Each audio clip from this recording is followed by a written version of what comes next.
बिस्मिल्लाहिर्रहमानिर्रहीम। अस्सलाम वालेकुम। AIUU ज़ोन पर खुश आमदीद। मुअज़्ज़िज़ नाज़रीन, अल्लामा इक़बाल ओपन यूनिवर्सिटी के हवाले से नोटिफ़िकेशन आई है, अपडेट आई है कि जिनके इम्तिहानात जो हैं 2024 में 5 मार्च से शुरू हो रहे थे, वो अब उनकी डेट जो है तब्दील कर दी गई।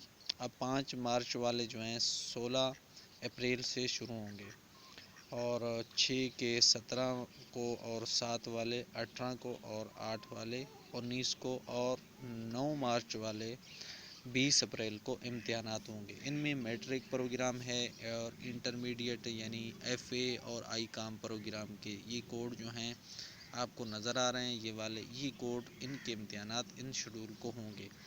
तो ये जो चित्राल इलाका है